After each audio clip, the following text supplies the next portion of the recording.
Olá, meus amigos, sejam mais uma vez bem-vindos ao nosso programa de perguntas e respostas. O Anderson Velten, lá do canal História na Profecia, está juntamente comigo para respondermos mais algumas perguntas que foram feitas ali nos vídeos da série do Santuário. Hoje nós vamos responder a pergunta do Diego Ferreira, que sempre participa aqui no canal. Um abraço, viu, Diego?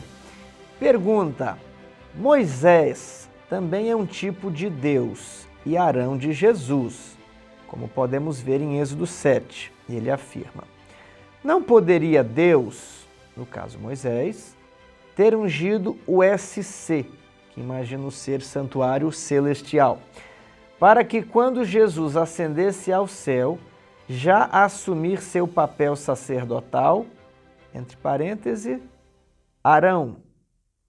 A palavra provavelmente é provavelmente, ou seja, são apenas suposições. Dessa forma, os católicos creem que provavelmente na ressurreição de Cristo, ele tenha mudado o dia de adoração do sétimo dia para o primeiro. Então, Anderson, o que a gente vai falar para o Diego? Saudações a todos os que estão acompanhando estes vídeos de perguntas e respostas. Na verdade, não somente perguntas, nós estamos aqui nos manifestando sobre as perguntas que foram feitas, mas também observações, considerações que foram feitas por aqueles que assistiram aos vídeos da série do Santuário e da Unção do Santíssimo. Bem, o Diego Ferreira, nosso irmão Diego Ferreira, deixou escrita aí essa mensagem em um dos vídeos. E o que nós precisamos entender é que Moisés ungiu o tabernáculo no papel de mediador. Foi Moisés quem atuou no estabelecimento da antiga aliança, da aliança do Sinai, quando Deus fez um pacto com o povo de Israel ali junto ao Monte Sinai. Moisés atuou no papel de mediador. De que maneira? Moisés subiu ao monte, recebeu de Deus estatutos e juízos e transmitiu as palavras do Senhor ao povo. Depois, o povo disse a Moisés: tudo o que o Senhor falou, faremos e obedeceremos. Foram as palavras do povo. E então foram feitos sacrifícios e Moisés ali, no papel de mediador, aspergiu o livro e o povo. Também, no papel de mediador, Moisés, após o tabernáculo ser montado, ser erguido, entrou no tabernáculo, entrou na tenda e ungiu todos os itens do santuário com óleo, assim como os aspergiu com sangue.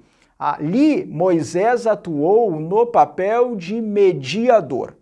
Bem, Jesus é quem exerce a função tipológica de Moisés como mediador. Deus, o Pai, não é mediador. Deus é um dos lados da aliança. A aliança tem que ser, pelo menos, entre duas partes. E a aliança do Sinai foi estabelecida entre Deus, de um lado, e o povo, de outro. Moisés foi o mediador. Na nova e eterna aliança, Deus, o Pai, também é um dos lados, e o outro lado é o povo do Senhor. E Jesus é quem exerce o papel de mediador. E Jesus, no caso da nova e eterna aliança, ele exerce o papel de mediador com muito mais propriedade, porque ele tem a natureza divina e ele também tem a natureza humana. Então, Jesus é o mediador por excelência. Jesus exerceu a função tipológica de Moisés como mediador.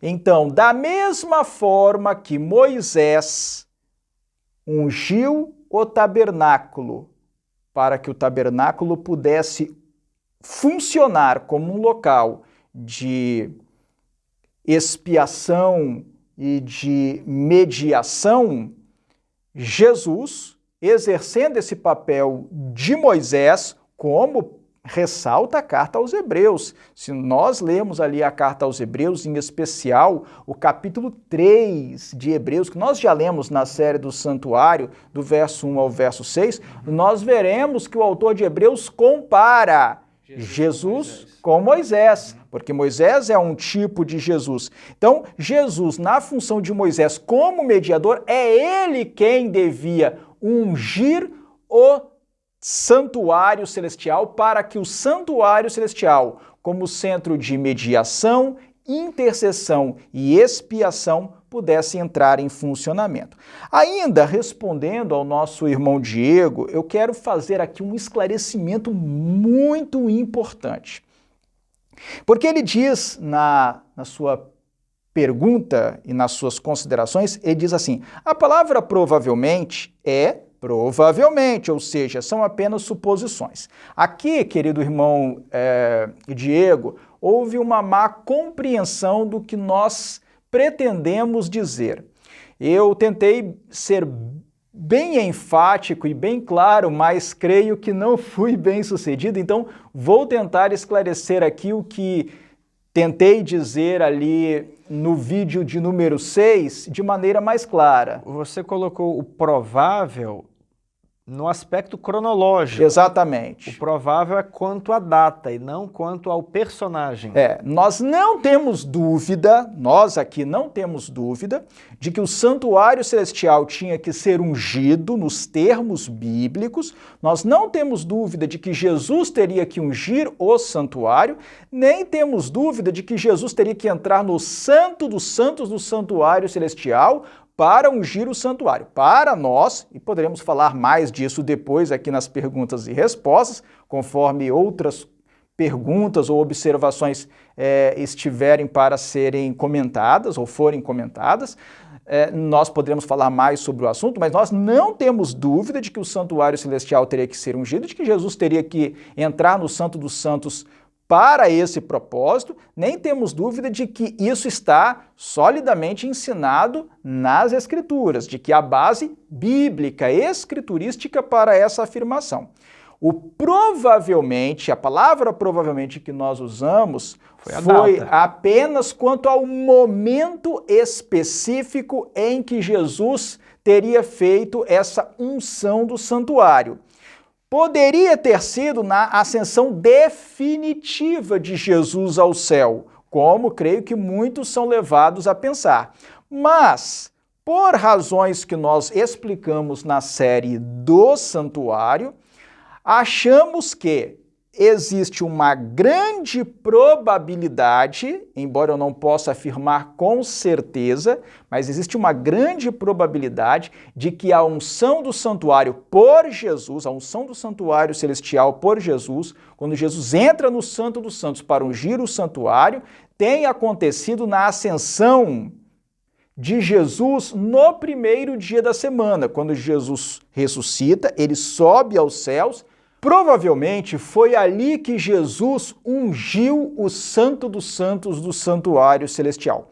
Mas nós não dispomos de um texto, nem na Bíblia, nem no Espírito de Profecia, que afirme de maneira suficientemente clara, para além de qualquer dúvida, de que tenha sido realmente naquele primeiro dia da semana da ressurreição de Jesus, em que Jesus subiu aos céus, como nós já apresentamos na série do santuário, uma ascensão temporária, que Jesus ungiu o Santo dos Santos. Pode ter sido em algum momento depois disso, em algum momento daqueles 40 dias em que Jesus ainda apareceu para os discípulos, ou pode ter sido também na ascensão definitiva de Jesus. Existe margem para que nós consideremos todas essas possibilidades, mas nós achamos que, em função de haver informação clara na Bíblia e no Espírito de Profecia de que Jesus subiu aos céus, existe informação clara nesse sentido de que Jesus subiu aos céus no primeiro dia da semana da ressurreição, Aí sim existe a possibilidade, é provável de que Jesus tenha ungido o Santo dos Santos naquele momento. Se não foi naquele momento, foi em algum dos dias subsequentes ou na ascensão definitiva de Jesus. Mas que nós temos certeza de que Jesus teria que ungir o Santo dos Santos, temos porque a profecia de Daniel capítulo 9, versículo 24 é clara. Ela diz: 70 semanas estão determinadas sobre o teu povo e sobre a tua santa cidade, para fazer cessar a transgressão, para dar fim aos pecados, para expiar a iniquidade, para trazer a justiça eterna, para selar a visão e a profecia e para ungir o Santo dos Santos. Muito bem, Diego, espero que tenha satisfeito ali, viu? Vamos para a próxima pergunta, é do Amós Soares de Matos. Ele diz assim: só não entendi uma coisa. Daniel 9:24 fala das 70 semanas para o povo de Israel. E de acordo com a profecia, o fim das 70 semanas ocorre no ano 34, com o apedrejamento de Estevão. De acordo com Atos 7:55, diz: mas Estevão, cheio do Espírito Santo, levantou os olhos para o céu e viu a glória de Deus e Jesus em pé à direita de Deus. Verso 56. E disse: vejo os céus abertos e o Filho do Homem em pé à direita de Deus. 57. Mas eles taparam os ouvidos e, dando fortes gritos, lançaram-se todos juntos contra ele. E os textos apresentados referem-se ao ano 31 da morte de Cristo. E assim como Deus deu uma visão a Ira Edson, também deu uma visão a Estevão, mas seria também a inauguração do santuário. Santo e Santíssimo e início do reino da graça. Evangelho aos gentios? Após 70 semanas, início da fase sacerdotal no lugar santo, até 1844, início do juízo. Então, essa é a pergunta do nosso amigo. Você poderia comentar para nós explique melhor o que ele está perguntando. Bem, primeiramente quero saudar aí o nosso irmão Amós Soares de Matos. Agradecemos por ter acompanhado os vídeos da série do Santuário e da unção do Santuário. Bem, o nosso irmão Amós trouxe aqui esse comentário. O que ele está dizendo é o seguinte: não poderia ter sido o caso de a unção do santuário celestial por Jesus ter acontecido no final das 70 semanas proféticas, no ano 34 da era cristã, quando Estevão foi apedrejado? E o nosso irmão Amós faz o seguinte raciocínio: a unção do santuário é o início do ministério de Jesus no santuário celestial. E 1844, ao término das 2.300 tardes e manhãs, é o momento de uma mudança no ministério de Jesus no santuário celestial. Em 1844, a mudança de Jesus do lugar santo para o lugar santíssimo foi testemunhada por Hiram Edson, quando ele estava atravessando o milharal. Ele teve ali uma experiência singular, que nós podemos chamar de visão, ou algo próximo a isso, parecido com isso. E ali ele então contemplou Jesus saindo do santo e entrando no Santíssimo. E o nosso irmão Amós nos diz: não teria sido o caso de o início do ministério de Jesus no santuário celestial, com a unção do santuário, ter acontecido no ano 34 da era cristã? Ali teria sido a unção do santuário, pois ali, ao término das 70 semanas, Estevão teve uma visão de Jesus ao lado de Deus, à direita de Deus. Bem, o que nós temos a dizer a esse respeito? Então, irmão Amós, nós entendemos a sua ideia, o seu raciocínio, mas não dá para ser assim. E por que não? Porque o espírito de profecia, os escritos de Ellen G. White, que nós entendemos terem sido produzidos com base no dom de profecia, nos diz que Jesus já foi investido na sua função sacerdotal no dia de Pentecoste. Jesus subiu aos céus antes disso, e o dia de Pentecoste foi o dia da entronização de Jesus lá no santuário celestial, quando ele foi investido como rei do reino da graça e como sacerdote. Ali ele começou o seu ministério sumo sacerdotal no santuário celestial. Eu gostaria de ler aqui para os irmãos o que é dito. No livro Atos dos Apóstolos, de Ellen G. White, o capítulo é O Pentecostes. Na página 38, Ellen G. White diz o seguinte: a ascensão de Cristo ao céu foi para seus seguidores um sinal de que estavam para receber a bênção prometida. Por ela deviam esperar antes de iniciarem a obra que lhes fora ordenada. Ao transpor as portas celestiais, foi Jesus entronizado em meio à adoração dos anjos. Tão logo foi essa cerimônia concluída, observem bem, tão logo foi essa cerimônia concluída, o Espírito Santo desceu em ricas torrentes sobre os discípulos, e Cristo foi de fato glorificado com aquela glória que tinha com o Pai desde toda a eternidade. O derramamento pentecostal foi uma comunicação do céu de que a confirmação do Redentor havia sido feita.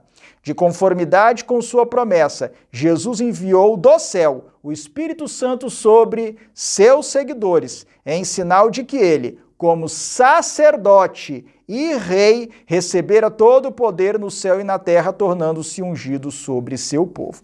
Então, com base nessa declaração, que aliás tem base bíblica em textos ali do livro dos Atos dos Apóstolos das Escrituras, inclusive no discurso de Pedro no dia de Pentecoste, foi ali no dia de Pentecoste, ainda no ano 31, no meio da 70ª semana, que Jesus foi entronizado no santuário celestial e iniciou o seu ministério como rei do reino da graça e como sacerdote ou sumo sacerdote. Então, por essa razão, não é possível atrasar ou deslocar a unção do santuário e o início do ministério sacerdotal de Jesus para o ano 34. Eu quero lembrá-lo, irmão Amós, com todo respeito, de que ali na visão de Estevão, Jesus já está à direita de Deus. Na visão de Hiram Edson, lá na manhã de 23 de outubro de 1844, Hiram Edson diz ter visto Jesus saindo do santo e entrando no santíssimo do santuário celestial para purificar o santuário. Mas na visão de Estevão, Jesus não está em movimento, ele não está entrando no santuário, ele não está sendo entronizado, ele não está sendo empossado como sacerdote, ele já está à direita de Deus, ou seja, a entronização de Jesus teria acontecido algum tempo antes disso, mais especificamente no ano 31, 3 anos e meio antes. E por fim, eu quero lembrá-lo de mais uma coisa.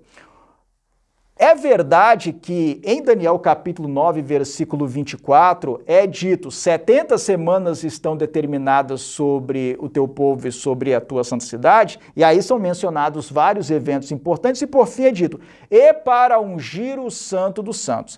E aí alguém pode ser levado a pensar, como creio que o irmão Amós talvez tenha sido levado a pensar, que a unção do santuário, do santo dos santos, teria que acontecer ao final das 70 semanas. Mas quando nós observamos os outros acontecimentos preditos para as 70 semanas, nós observamos que eles não aconteceram ao final das 70 semanas.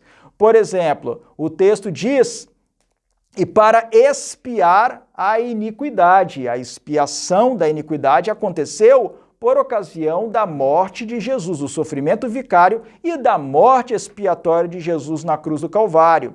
Também foi ali que Jesus trouxe a justiça eterna, porque ali ele possibilitou que nós fôssemos justificados pela fé na sua graça e no seu sacrifício.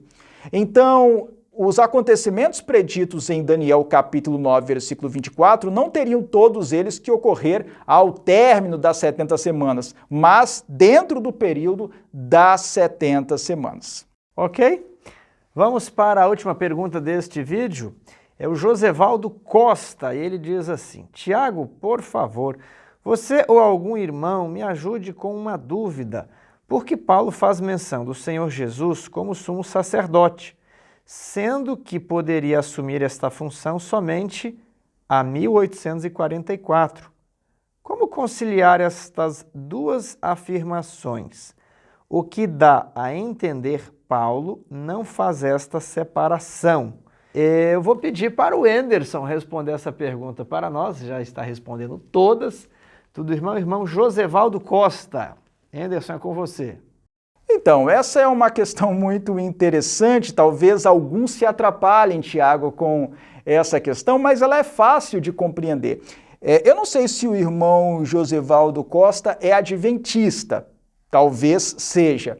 Os adventistas do sétimo dia têm em suas igrejas locais o corpo de anciãos e o corpo de diáconos. Dentre os anciãos existe aquilo que nós chamamos de primeiro ancião. Dentre os diáconos existe aquele que ocupa a função, o cargo de primeiro diácono. Bem, o primeiro ancião é também um ancião. O primeiro diácono é também um diácono. Quando são montadas as escalas, há um dia em que o primeiro ancião atua, assim como há dias em que outros anciãos atuam. Há um dia em que o primeiro diácono atua cumprindo as mesmas tarefas que todo e qualquer diácono, não é isso? Talvez um exemplo na política fosse o primeiro-ministro. Ele também é um ministro como outros ministros de Estado ali do governo. Então, da mesma forma, existia o corpo de sacerdotes e existia o sumo sacerdote. O sumo sacerdote, por ser sumo sacerdote, não deixava de ser um sacerdote, ele era um sacerdote. Simplesmente ele tinha uma função a mais, ele era o chefe, o líder do corpo de sacerdotes, mas ele era um sacerdote. Então, Arão, quando foi ungido como sumo sacerdote, ele já foi ungido como sumo sacerdote desde a sua consagração. Ele não se tornava sumo sacerdote somente no dia da expiação, não. Ele era sumo sacerdote durante todos os dias do ano. Ele não se tornava sumo sacerdote apenas no dia da expiação. Da mesma forma, Jesus já foi investido como sumo sacerdote assim que subiu ao céu. Ele era sumo sacerdote e ele era também um sacerdote. O sumo sacerdote na terra era também um sacerdote. E o sumo sacerdote não oficiava apenas no dia da expiação, não. Ele trabalhava todos os dias do ano coordenando o corpo dos sacerdotes. Ele poderia atuar num determinado dia nos ofícios do serviço diário do santuário, se isso fosse necessário. Da mesma forma, Jesus, quando sobe aos céus, ele já é sumo sacerdote. A diferença é que, do momento em que ele sobe aos céus até 1844, ele cumpriu a tarefa que aqui na terra era realizada todos os dias, o serviço diário. E em 1844, ele passou a cumprir a tarefa que era realizada, o cerimonial que era realizado no Yom Kippur, no dia da expiação. Mas ele era sempre sumo sacerdote, Jesus ele é sempre sumo sacerdote, desde que ele subiu aos céus até 1844. Aliás, também é importante ressaltar, durante todo esse período Jesus atuou como intercessor do seu povo. Desde que ele subiu aos céus e depois de 1844 ele continuou trabalhando como intercessor do seu povo. Não houve mudança nisso, apenas houve o acréscimo de uma atividade, a atividade do juízo investigativo, o grande juízo da casa de Deus. Tudo bem, então? Irmão Josevaldo Costa, espero que tenha satisfeito aí a sua inquietação, a sua pergunta. Um abraço para todos vocês, obrigado por terem nos acompanhado até aqui e até o próximo vídeo de perguntas e respostas.